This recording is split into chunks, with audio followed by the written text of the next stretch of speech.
Welcome back my YouTube channel Rismi Sumiwaling Rai. I hope मेरो YouTube family सबैजना सन्चै हुन्छ होला र म पनि एकदम आराम कुशलै छु। Just long time after long टाइममा चाहिँ ब्लग बनाउँदैछु। अनि हामी चाहिँ यहाँ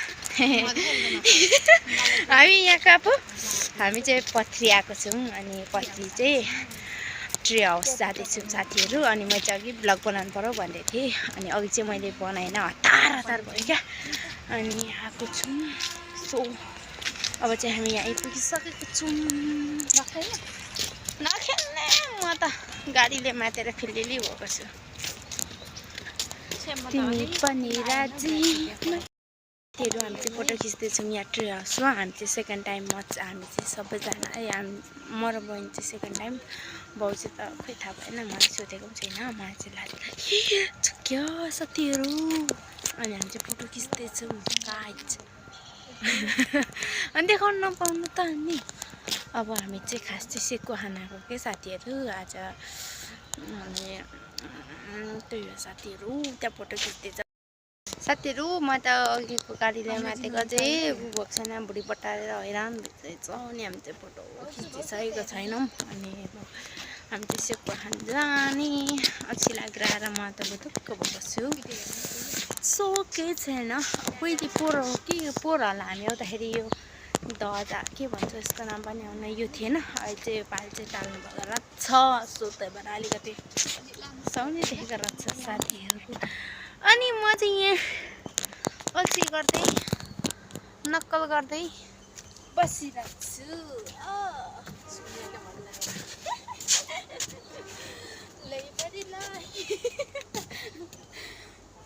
एउटा योसँग मात्रै खिच्नु फेरि निकाल्ने फेरि अब हामी चाहिँ सेकुवा खाने ठाउँतिर जाँदैछौँ जाने हो भनेर।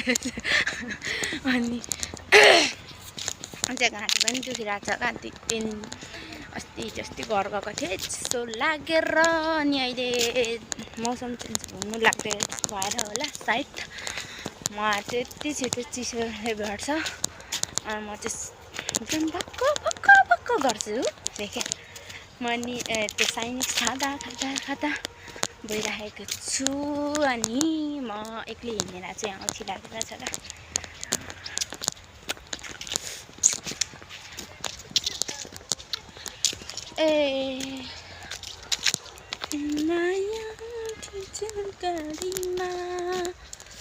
हामी चाहिँ आफै हतार आएको। खास चाहिँ हामी यहाँ चाहिँ के भन्छ, हामी चाहिँ खास चाहिँ सिमसार जाने योजना थियो। तर हामीले अस्ति घर जाँदाखेरि नै सिमसार जाने भनेर सल्लाह गरेको थियौँ। तर त्यो सल्लाह चाहिँ खरानीको डल्ला भयो। अनि त्यही हो। अनि हामी चाहिँ यहीँ नजिकै अनि रुममा हुँदै नि हामी त 2 बजिसकेको नि त। अनि त्यही भएर रेडी हुँदा अनि त्यही भएर हामी चाहिँ यहीँ पथरी नजिकै हो नि त, टाउन। त्यही भएर हामी चाहिँ यहाँ पथरीमा आइदिएको। अनि अब चाहिँ हामी पुग्न लाग्यो। कति खोर हो अबै कुकुरहरू। क्या है गाइस, क्या है ये सब, क्या है। चटपट आयो। अनि सेकुवा चाहिँ आउनु बाँकी छ। यसको भाउजू हात छ त गाइस एकछिन।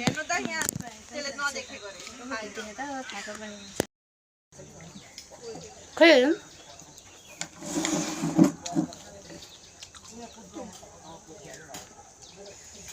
First pride guys. कस्तोमा त तल भयो क्या यो ठाउँ नि।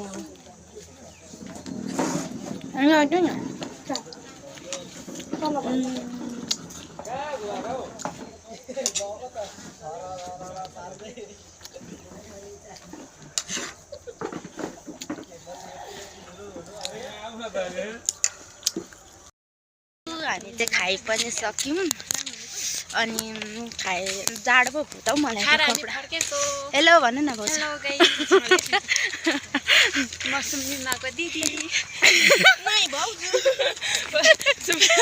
यो हालो भने त मान्छे यो कतरे भाउजू कता गएपछि दिदी पो भन्छ रहेछ।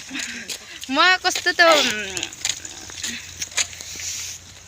अब चाहिँ पुटुक्क गइयो घरमा गएर भाती। ओइ भात पनि पकाउने पालो मेरो चाहिँ अब यस्तो अल्छी लाग्छ के दुईजना मिलेर पकाउनु पर्छ तपाईँ र म मिलेर पकाऊँ ल भाउजू म पनि मामाकोमा जाने अल्छी लाग्छ तर अगाएपछि अगाएपछि त जसलाई चाहिँ गर्नु मलाई त पढ्नु त झन् यस्तो अल्छी लाग्छ म त पक्लक थिएँ भोको अगाए सुर त हरायो भने यस्तो त्यस्तै हुन्छ क्या मलाई चाहिँ अल्छी लागेर तर फेरि मलाई त छिनछिन भोक लाग्छ हौ के भोको अनि मम्मीले घरमा कराउनुहुन्छ बढ्नुलाई हो कि मोटाउनुलाई हो साह्रै पो भोक लाग्छ मलाई त फेरि एकैचोटि भ्वाप्पै खाइँदैन कि थोरै थोरै खाइन्छ अनि त्यही भएर पनि मलाई त होला भोक त लाग्या गर्छ 2 घन्टा 3 घन्टा पछि भोक लाग्छ मलाई चाहिँ साथीहरू को यस्तो हुनुहुन्छ म चाहिँ अलिक ठुलो हुनु बढ्नुलाई होला के मोटाउनुलाई हो र क्या ए म त गएर रक्सी खानेलाई हुन्छ मैले सबै खाएर लापा परौँ न तिन भाइले पनि यहाँ त रक्सी पनि कति महँगो छ अस्ति मैले दादाको त लौडाले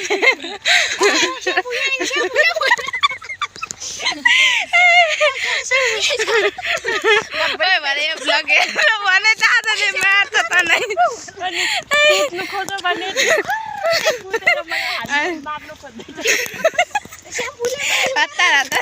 नै हतार पुलिसलाई फोन गरिदिनुपर्छ म्याचीले यस्तो गर्नु पाउँदैन भनौँ न ai साह्रै पो पेट दुख्यो त मेरो त यसले मैले मार्नु खोज्दै छ भन्नु अस्ति रातभरिमा जलाउनु खोज्दै थियो मलाई तपाईँले आज त्यसलाई उ गरिदिउँ न पक्क लगाइदिनुपर्छ ल भरे रुम गएर